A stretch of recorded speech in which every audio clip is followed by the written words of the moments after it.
eu sou Marina Nabão e estou aqui hoje com a Carolina Fishman, da Fluência Corporal. Ela vem falar, ela é instrutora de percepção de fertilidade e vem falar um pouquinho para a gente sobre fertilidade consciente.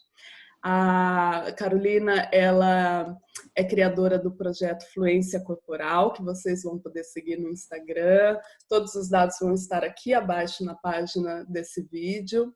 E ela tem uma história de que ela parou de tomar a pílula em 2015 e começou a buscar alternativas para cuidar da sua própria fertilidade.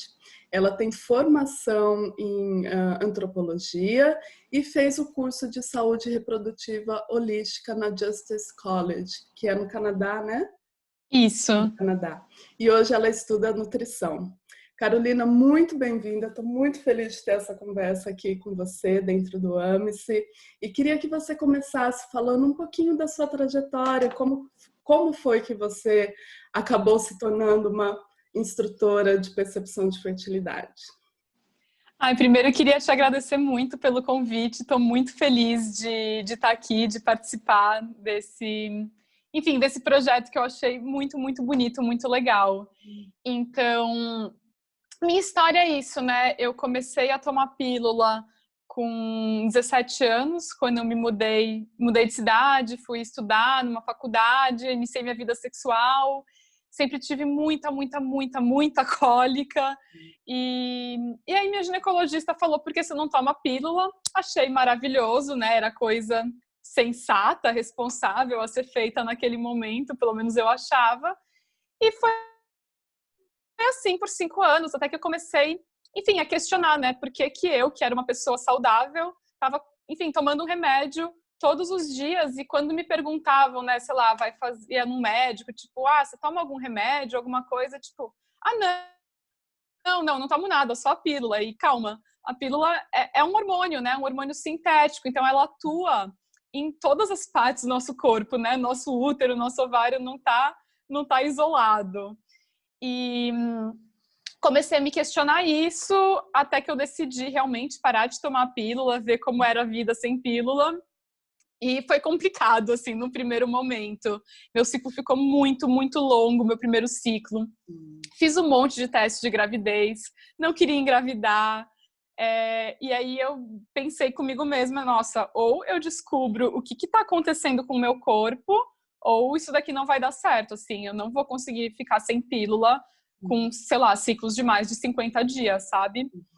E aí descobri, uma amiga me falou da mandala lunar, um grupo de Facebook, a gente começou a falar sobre percepção de fertilidade, eu ajudei a fundar um grupo, né, sobre percepção de fertilidade no Facebook, e aí, enfim, fui lendo um monte de coisa na época, em 2015, né, praticamente não existia material em português, então foi muito material em inglês, até que eu mandei um e-mail para Geraldine Matos, né, que é a fundadora do Justice, e aí ela me convidou eu e mais algumas mulheres que estavam interessadas na época em fazer o curso de formação, que é uma pós-graduação, de fato, né, em saúde reprodutiva holística, e o foco, a base toda é o método de percepção de fertilidade, que é uma janela, né, para a gente entender como que está a nossa fertilidade, nossa saúde, de uma forma bem mais ampla.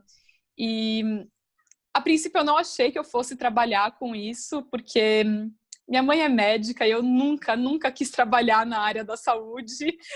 Eu estava na antropologia, enfim, fazendo totalmente outra coisa, mas foi assim um chamado. Eu comecei a atender gente, conversar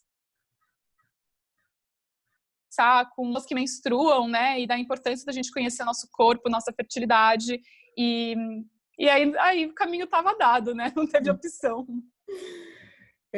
Que história interessante, porque você passou pela sua própria transformação e hoje apoia o processo de outras mulheres nesse caminho, né? É muito bonito, porque você tem essa vivência também, você não fala apenas sobre, mas você vivenciou, você incorporou essa transformação, né? Eu fico pensando, Carolina, que eu mesma tenho muitas amigas que tomam anticoncepcional para não menstruar, que colocam aquele implante, né? E aí eu queria que você falasse um pouquinho, então, antes da gente entrar na percepção mesmo, como funciona, mas falasse dessa importância do ovular, do ciclar para as pessoas menstruantes. Tá, então acho que isso é uma coisa interessante, assim, quem toma qualquer tipo de contracepção hormonal tá tomando um hormônio, não existe hormônio local e esses hormônios não são iguais aos hormônios que a gente produz, né? São moléculas parecidas que nosso corpo entende como estrógeno e progesterona, mas são diferentes, então tem efeitos diferentes e na maioria das pessoas, a maioria das pessoas vai parar de ovular, e aí é por isso que esses contraceptivos são tão eficazes, né? Porque se a gente não ovula, não tem óvulo para encontrar um espermatozoide ser fecundado. E aí essa história, assim, de parar, de menstruar e tal, vem muito de um livro de um médico brasileiro que chama Elcimar Coutinho, um médico baiano, que escreveu Menstruação, a Sangria Inútil. Um livro, assim, doído de misoginia. Se alguém quiser mergulhar, assim, vai, respira fundo e vai. Porque ele fala... Deixa eu só te falar uma coisa sobre ele, especificamente, que aquele podcast Mamilos, não sei se você conhece, eu amo ela.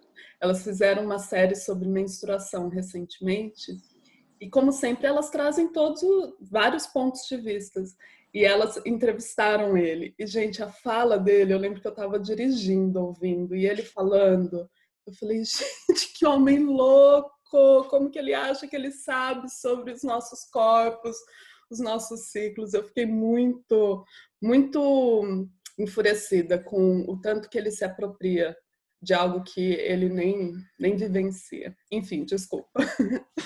Não, é isso mesmo. E assim, esse doutor Elcimar Coutinho, ele foi super importante na ONU também. Ele é um dos criadores da injeção trimestral, do implante. Então, ele tem um papel importante não só no Brasil, mas em todo o mundo, nessa questão da contracepção, enfim, hormonal generalizada.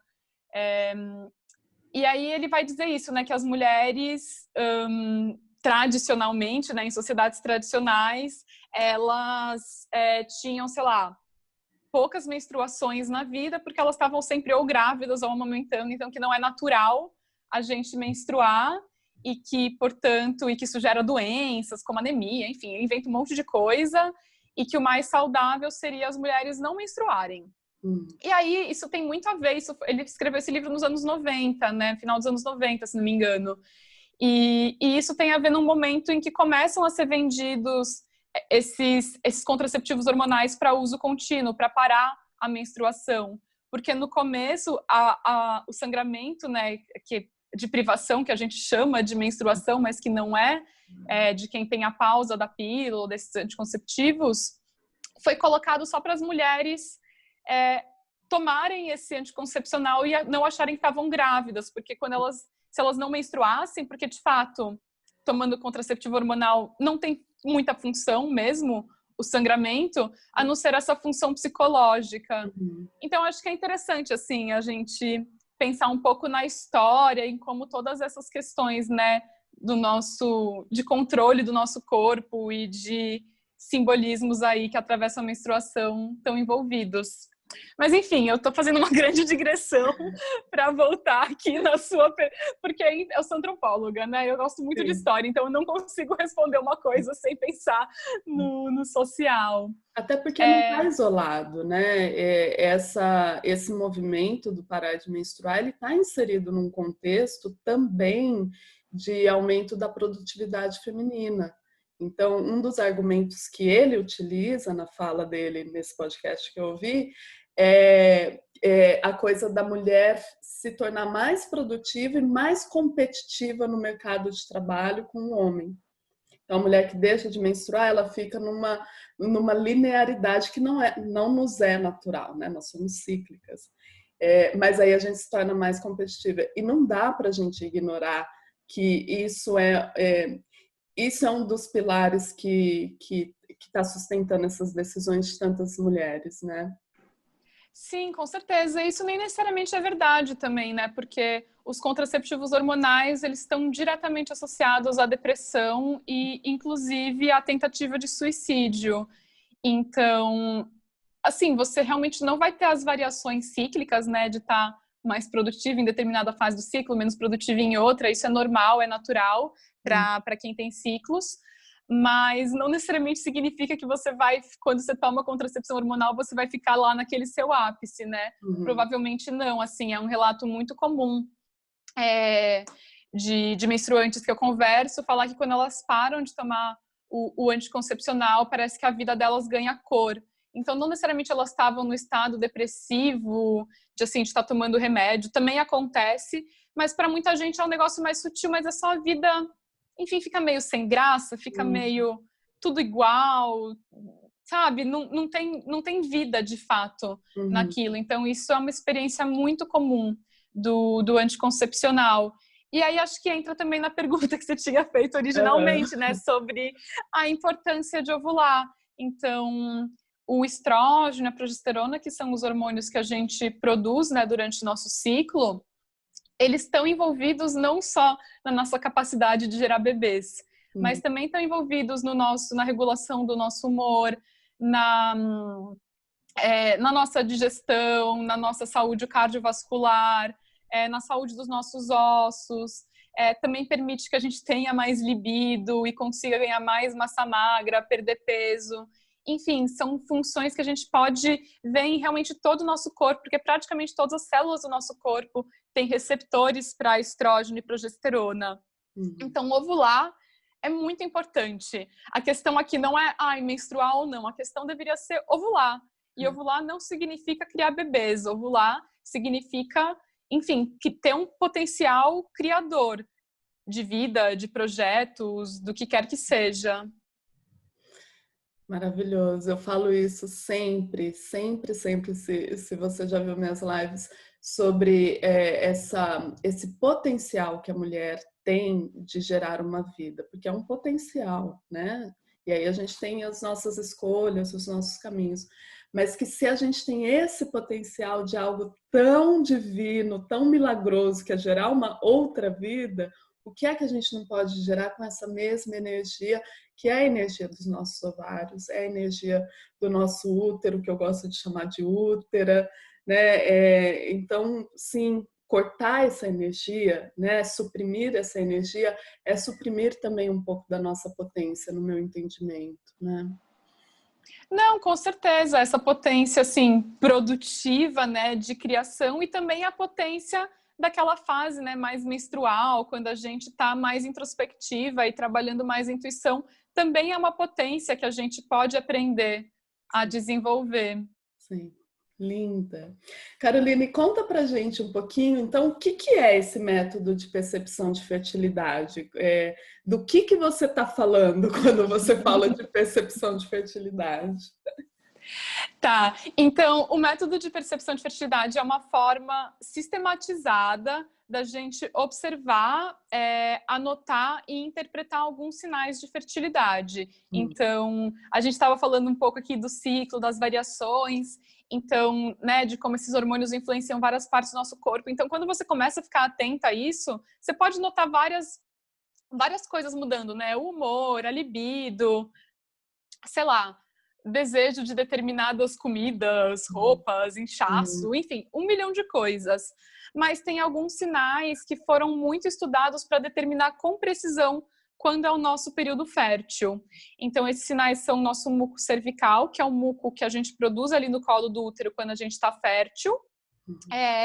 A temperatura do nosso corpo. Então, se a gente medir a temperatura todos os dias, a gente vai ver que depois da ovulação, nossa temperatura fica um pouco mais alta até a próxima menstruação. E o último sinal é que a gente também pode tocar o nosso colo do útero e através desse toque diário, a gente consegue notar que tem algumas variações na altura ou posicionamento, na consistência e na abertura dele.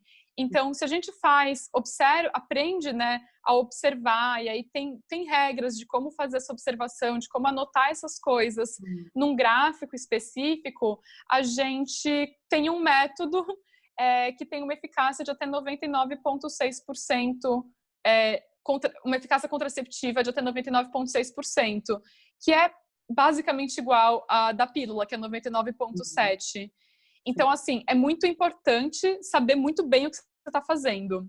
Porque se você tem uma relação desprotegida, né, num dia fértil, a sua chance de engravidar é muito grande. Então, é um método que depende muito, muito, muito da usuária. Então, é muito importante quem quer usar o método que estude como ele funciona, de preferência aprenda com uma instrutora certificada, porque tem vários detalhes, mas é isso, tipo, é uma coisa prática, fica num gráfico que é uma folha A4 ou um aplicativo e não demora mais de, sei lá, 2 minutos por dia para fazer as suas observações.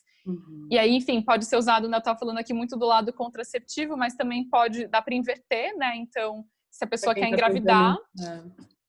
E também o nosso sistema reprodutivo, né, ele é muito sensível a tudo que está acontecendo na nossa vida, ao nosso estresse, alimentação, a nossa saúde de forma geral.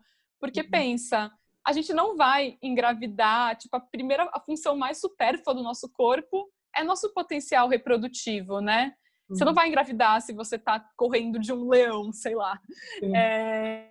Então, a gente conseguindo analisar o nosso ciclo dessa maneira mais aprofundada, através desses sinais, a gente consegue realmente ter uma prática de autocompreensão e de autocuidado em saúde muito maior.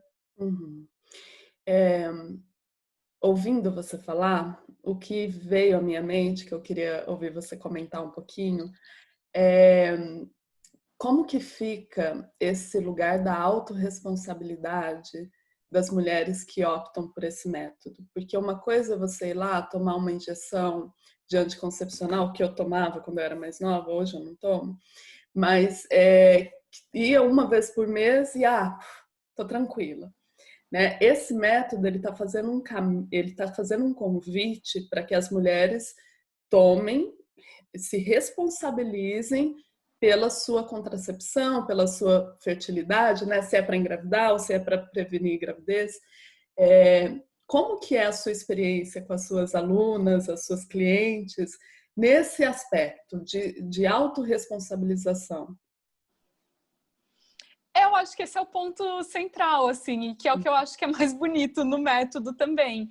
É um método de autoconhecimento, é um método de autorresponsabilidade, e quando a gente está estudando, né, contracepção, enfim, dentro dos moldes tradicionais, os métodos que sempre são mais indicados, que são preferidos pelos médicos, são os que têm menos ação da mulher, porque se acredita que a mulher não tem, enfim, vai fazer errado, não vai seguir, não sabe nada, né? Ela é infantilizada na nossa cultura. Então, o método de percepção de fertilidade, obviamente, é o pior deles. No meu ponto de vista, como feminista, eu acho que é exatamente o contrário. Assim, à medida que a gente consegue se responsabilizar pelo nosso corpo, pelas nossas decisões, a gente também consegue ficar mais em paz com aquilo que está acontecendo. Então, claro, é um método que você tem que estar disposta a pensar nisso. Você vai estar sempre pensando, tipo, tô fértil, não tô fértil, vou usar camisinha, vou usar diafragma, sei lá, não vou ter relação sem penetração, enfim, você vai ter que estar sempre pesando essas coisas. Se você está numa relação heterossexual, né, você vai ter que conversar com o seu parceiro, então aumenta aí também a necessidade de conversa, né, com o parceiro, que quando você toma anticoncepcional não existe, né? É uma decisão única. Então, depende de muita responsabilidade. E, assim, eu vejo que as pessoas demoram bastante tempo para decidir usar esse método, exatamente porque dá esse medo, tipo, nossa, é muita coisa, eu não vou conseguir, não vou dar conta. E aí, quando as pessoas começam a usar, um relato que eu ouço muito é tipo, nossa, Carol, agora que eu comecei a usar a percepção de fertilidade, né, que eu já fiz alguns ciclos, estou acompanhando, eu não tenho mais medo de engravidar, porque eu sei exatamente o que está acontecendo com o meu corpo. Quando eu tomava a pílula, eu não sabia, né, tipo, eu estava confiando ali naquele negócio, mas eu não estava vendo o que estava acontecendo. Então, acho que depois de um tempo, né, desse tempo de aprendizagem aí, dá muito mais segurança e confiança, e a gente não usa só percepção de fertilidade, né? A gente usa camisinha, feminina, masculina, coito interrompido, diafragma, DIU de cobre, enfim. Tem muitas e muitos recursos aí que a gente aprende a manejar, né, para atingir o objetivo. Sim, maravilhoso. E nesse sentido, Carolina, o que você vê como os riscos e os efeitos colaterais da pílula, por exemplo, que poderiam funcionar até como incentivo para as mulheres repensarem como elas estão cuidando da sua contracepção? Bom, a gente tem uma lista bem grande, eu vou... Porque, como eu falei, né, são hormônios sintéticos, eles não são iguais aos nossos e eles têm atuação em todos os nossos órgãos. Então, a gente consegue achar efeitos colaterais em todos os nossos órgãos. E aí também, claro, depende do tipo de contracepção hormonal que você está tomando. Então, tem composições diferentes, tem formas de administração diferentes que podem ser ligeiramente diferentes aí nos riscos e nos efeitos colaterais. Mas, assim, existe um risco, o risco mais grave seria o risco de trombose, né? Um risco cardiovascular, tá aumentado. Continua sendo raro, mas ele existe. Risco de câncer de mama, de câncer de fígado, também estão aumentados. Aí tem essa questão de depressão e aumento de suicídios, especialmente em adolescentes. Então, também é algo bastante grave que a gente precisa conversar a respeito. Você também não vai ter uma deposição óssea no mesmo nível do que, enfim, se você não estivesse usando contracepção hormonal. Isso poderia interferir num caso de osteoporose? Sim, isso a gente tem certeza em relação ao uso da injeção trimestral em adolescentes. Os outros é menos, assim, não existe uma relação à injeção trimestral, né, do Depo-Provera, é certo isso. A do Elcimar Coutinho, inclusive, voltando no nosso amigo. Aí tem questão perda de libido, que é muito comum, diminui o tamanho do nosso clítoris também, o que é uma coisa bizarra, diminui lubrificação, candidíase de repetição, muito comum, porque altera a microbiota intestinal, então também causa várias deficiências nutricionais, você não vai conseguir absorver tão bem nutrientes. Que mais? Pode desencadear doenças autoimunes, doenças do intestino, da tireoide. Então, enfim, é muita coisa mesmo. E é muita coisa porque assim fica parecendo que a mulher está fértil o mês todo, né? Então, assim, não posso me arriscar porque é como se eu tivesse fértil o mês todo, quando isso não é verdade, né? Então, eu fico pensando também que, por falta de conhecimento até sobre como realmente funciona o nosso ciclo, como funciona a nossa fertilidade, muitas mulheres ficam com muito medo, né? Principalmente as mulheres que não querem, que tomaram essa decisão de não se tornarem mães, né? Mas eu acho que quando você vem com um método como esse da percepção de fertilidade, você está ensinando exatamente a mulher a perceber que não, ela não está fértil o tempo todo e que ela pode se sentir segura com isso, né? Sim, a gente precisa entender que quem está fértil o tempo todo é o homem, né? Isso. A mulher, o nosso óvulo sobrevive de 12 a 24 horas. Então, é só nesse momento que pode acontecer a concepção. O que acontece é que alguns dias antes desse óvulo ser liberado, né, nesse processo da ovulação, a gente já está produzindo esse muco, sob o estímulo do estrógeno, né, que é esse hormônio que aumenta na primeira fase do ciclo. E esse muco, ele cria todas as condições que o espermatozoide precisa para sobreviver no nosso corpo. Então, nossa vagina, na maior parte do tempo, ela é muito ácida. Ela tem um pH lá em torno de 4, 4,5. E espermatozoide é um bichinho frágil, gente. Ele gosta de pH alcalino, em torno de 8. Se ele entra na vagina e a vagina está ácida, não tem muco, ele vai morrer em pouquíssimos minutos. Ele é muito frágil mesmo. E quando a gente produz muco é o contrário. Então, aquele espermatozoide é banhado num líquido alcalino, cheio de frutose, cheio de alimentos, o muco vai selecionando quais são os espermatozoides mais viáveis para a concepção. A gente tem um papel muito ativo também, né? Não é só um corpo que recebe o espermatozoide vitorioso. E então, nesse muco, o espermatozoide sobrevive por até 5 minutos, por até 5 dias. Uhum.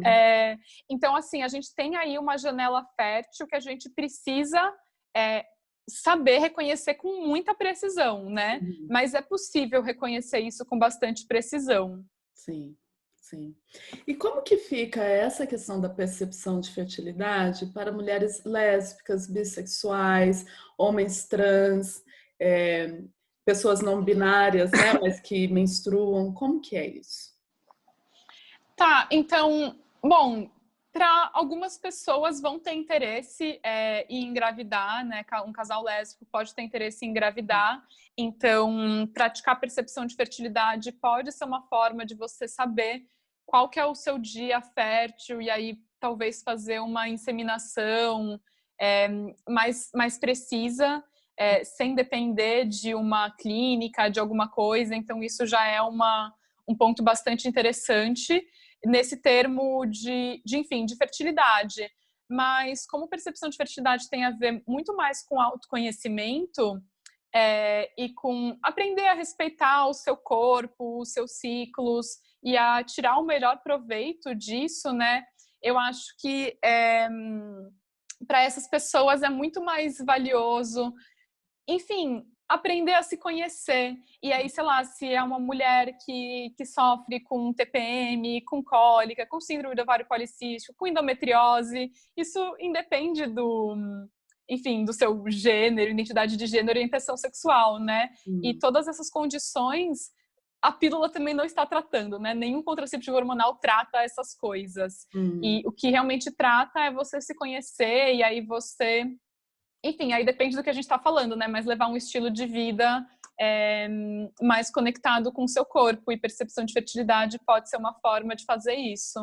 Sim, com certeza, uma forma profunda, né, Carolina, de tá percebendo o que está se passando no corpo, que é o oposto do que a gente tem visto na sociedade hoje, que está todo mundo ligado no externo, no estímulo externo, na aparência externa, no que está fora.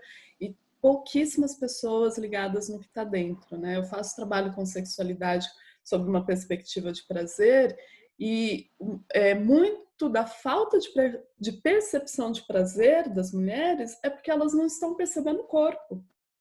Né? E como que vai perceber o prazer se ele está aqui nesse corpo? Né? Então, para mim, faz todo sentido. E me fala um pouquinho, então, agora que a gente está falando de corpo, sobre por que conhecer o próprio corpo, essa saúde sexual e reprodutiva, é uma forma também de empoderamento e de ativismo feminista. Eu acho que assim, a gente passou por muitas fases aí no feminismo, né? E durante o século XX ficou muito esse negócio, tipo, da mulher tem que ter que ser, a mulher é igual ao homem, a gente pode entrar no mercado de trabalho e receber salários iguais e ter oportunidades de educação iguais e todas essas coisas que, enfim, são super importantes. Mas nesse sentido, foi necessário muito reprimir, né, as diferenças corporais que existem. E esse contato consigo mesma. E o que eu vejo agora nesse feminismo aí que está muito borbulhante, né, nos últimos 5 anos, é essa busca de reconexão. Então, não é que a gente está querendo, enfim, voltar a ser dona de casa de forma alguma, né? Mas essa busca de contato com o próprio corpo, com o próprio prazer, com o próprio conhecimento, com as nossas várias fases do ciclo, então com a nossa inteligência emocional, espiritual, lógica, e como essas coisas vão oscilando, né, em cada fase do ciclo, e como a gente pode aprender a aproveitar o melhor de cada momento. Eu acho que isso é muito, muito, muito enriquecedor, e a gente E assim, eu comecei a trabalhar com percepção de fertilidade muito por causa disso, porque esse conhecimento, essa conexão comigo mesma me conectou de uma outra forma com pautas feministas tradicionais, com a defesa do, enfim, do meio ambiente e todas essas coisas que estão muito conectadas, né? Nosso corpo está conectado com a terra e aí eu acho que é isso, quando a gente se conecta com a gente mesmo, quando a gente se ama, não nesse sentido superficial, né, mas de realmente tá bem, assim, de estar entendendo e de lidar com os altos e baixos, a gente tá mais preparada a lidar com as coisas que o mundo coloca pra gente, né? Sim, sim. E você fala também, você usou um termo que me chamou muito a atenção, que eu gostaria que você falasse um pouquinho agora, da justiça reprodutiva. Né? Até a sua formação num instituto chamado como que é? Justice College, né? É francês, não sei. Que é essa coisa da justiça. Fala um pouquinho pra gente, o que você entende por justiça reprodutiva e como que isso se encaixa em tudo que você falou até agora, de percepção de fertilidade e tal. Na verdade, são coisas um pouco, vêm de origens diferentes. Então, o Justice College, né? Esse nome Justice veio num sonho da minha professora, da Geraldine, que ela acordou um dia e falou: é isso, vai chamar Justiça o método, porque percepção de fertilidade tradicionalmente foi desenvolvido por católicos, por ser o único método contraceptivo reconhecido pela Igreja Católica. Então, até os anos 80, ele só era ensinado num contexto religioso, em que não podia ter uso de barreiras, não podia ter aborto, não podia ser mulher solteira, lésbica, tipo, imagina. Então, a Geraldine foi uma dessas dissidentes. Ela aprendeu dentro de um contexto religioso e transformou esse conhecimento em algo laico e com uma filosofia feminista por trás. Ela não foi a única, né? Teve outras pessoas também que estavam mais ou menos nesse movimento aí nos anos 80. Mas, então tem esse lado aí que fica bem assim na história da percepção de fertilidade, mas tem um outro lado do uso desse termo justiça reprodutiva que eu acho que é inclusive mais interessante, que é nos anos 90, um grupo de mulheres negras feministas americanas cunharam esse termo para defender o acesso delas aos direitos sexuais e reprodutivos, e que não era a mesma coisa que as mulheres brancas que sempre dominaram o movimento feminista pediam, porque tinha essa questão assim, o movimento feminista branco falava muito de ter acesso ao aborto. Sim. E para as feministas negras, claro, ter acesso ao aborto, ao direito de escolher não ter uma gestação é importante, mas tão importante quanto isso é também o seu direito de poder escolher gestar, ter filhos e ter um ambiente saudável, né, em termos econômicos, de moradia, sociais, ambientais, também para criar os seus filhos. E então a justiça reprodutiva é uma luta que surge a partir do feminismo negro com essa questão. A gente quer ter direito a escolher quando e se a gente vai ter filhos, além de também ter toda essa questão que está sendo incorporada também dos direitos queer e tal, né? Então, dos direitos sexuais, né? De você se expressar a sua sexualidade da forma como faz sentido para você. Sim, sim. São conversas muito profundas e que para mim fazem todo sentido, né? Inclusive de pessoas que têm vivências distintas, e quando a gente fala da luta feminista, o feminismo ele historicamente é uma luta que na sua visibilidade é uma luta branca, né? E que desconsiderou historicamente as demandas e as necessidades específicas das populações negras e indígenas, né? Então, fazer essas novas pontes, começar a fazer esse encontro de pautas feministas, no meu entendimento, é trazer mais força e potência para as pautas das mulheres, né? E não só das mulheres, porque aí a gente também abre essa discussão das pessoas que não se identificam como mulheres, mas que também querem se beneficiar dessas mesmas pautas de justiça social, econômica, ecológica, né? Então faz muito sentido para mim esse termo justiça reprodutiva. Obrigada por ter comentado mais sobre ele. Agora eu quero puxar a sardinha aqui para o lado do nosso evento, dessa revolução amorosa feminina. E queria que você tentasse comentar um pouquinho como que você percebe que esse trabalho tão lindo que você faz com as mulheres, com as pessoas menstruantes, sobre percepção de fertilidade, contracepção consciente, como que isso se traduz em amor? Se a gente está dentro de um evento que chama Ame-se, uma revolução amorosa feminina. O que surge para você? Essa pergunta é muito maravilhosa e ela poderia ser tipo todo um tema de uma outra conversa, né? É até difícil escolher um ponto para começar. Uhum. Eu acho que é muito isso que a gente já falou, assim, é acreditar que o autoconhecimento e aí também é daí que vem o nome do meu projeto, né, Fluência Corporal, que é essa coisa, tem o lado da fluência do fluir, mas também vem muito desse lugar de você ter uma linguagem própria para expressar o que o nosso corpo está dizendo. A gente realmente ser fluente na linguagem do nosso corpo. E quando a gente fica mais fluente, a gente tem mais... As coisas não são misteriosas, né? Então não tem isso de, não sei, minha menstruação é nojenta, não sei quando ela vai descer, não sei se estou grávida, se não estou, se estou fértil, se não estou. Eu só sei, então não tenho... Meu corpo não é um mistério para mim, meu corpo é o que eu sou, né? Não tem essa diferenciação entre corpo e alma sei lá, de uma cultura branca ocidental, né?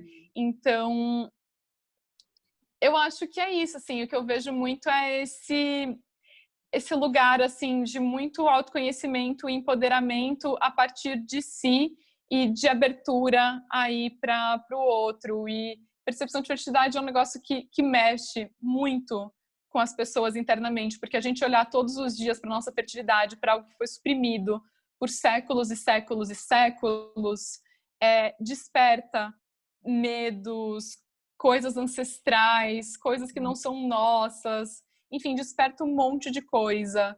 E para algumas mulheres é difícil essa caminhada. Mas o que eu vejo é muito isso, de sentir de uma grande melhora na autoestima e de sentir muito mais dona de si, presente, sabe? É muito difícil de explicar. Eu acho que esse negócio das cores, assim, de ver mais cores no mundo. Sim, sim, que lindo, adorei a sua resposta e o caminho que você percorreu. E conta pra gente, Carolina, como que as mulheres podem te achar, o que você oferece nos seus serviços, porque a gente falou super sobre os motivos, a importância desse processo de percepção de fertilidade, e a mulher que está assistindo a essa nossa conversa maravilhosa fala, tá, como? Então acho que vocês podem começar me conhecendo mais, né, entendendo mais o que é o método de percepção de fertilidade e tal. Eu tô no Instagram, no Facebook não, no Instagram, no YouTube, e eu tenho um site também, todos é Fluência Corporal, então é só jogar aí na plataforma que você preferir, você vai me achar. E vai estar aqui também embaixo também na página. Inclusive, e aí eu ofereço cursos e atendimentos para ensinar percepção de fertilidade. Então eu tenho um curso online, totalmente do it yourself, sabe? Você vai lá, tenta aprender sozinha com material, videoaula, e-book, os gráficos, tudo que você precisa para aprender sozinha. E também eu faço atendimentos em grupo ou individual com pessoas que realmente querem se aprofundar mais e, assim, querem fazer o uso perfeito do método, porque aí a gente tem vários encontros em grupos pequenininhos ou individual, que a gente vai revisando o seu gráfico, vendo o que realmente está acontecendo e individualizando realmente o método para cada pessoa. Maravilhoso, maravilhoso. Eu gostaria muito que mais e mais mulheres percebessem que existe vida sem pílula, existe vida menstruante que pode ser uma vida boa, uma vida rica, né? Uma vida cíclica, percebendo tudo que a gente tem para perceber dentro do nosso ciclo, mesmo quando é um pouco desconfortável, mesmo quando é mais desafiador, mas isso, no meu entendimento, também nos apoia a criar resiliência para os outros aspectos da vida, que também são cíclicos, também são mutáveis, né? Carolina, quero te agradecer assim muito por essa conversa super enriquecedora. Quero te parabenizar por esse trabalho lindo que você está fazendo. Para mim, ele tem tudo a ver com uma revolução amorosa feminista. Aliás, todas as pessoas que eu estou chamando para esse evento têm a ver com uma revolução amorosa feminista.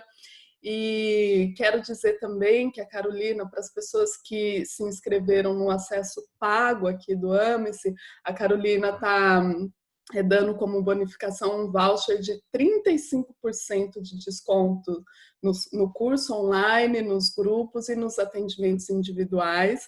Então, assim, se você está querendo fazer um trabalho com ela, é uma oportunidade de fazer num preço ainda mais interessante. Então, as informações estão aqui embaixo de como acessar a Carolina, de onde achar ela, e vamos continuar essa conversa, porque esse é um caminho de muita emancipação para as mulheres. Obrigada, querida. Você quer falar alguma coisa antes da gente fechar? Só queria agradecer muito pela conversa. Acho que está sendo incrível enfim, a proposta do AMICE. E é isso, gente. A gente se vê por aí. Estamos juntas. Maravilha. Um beijo. Um beijo.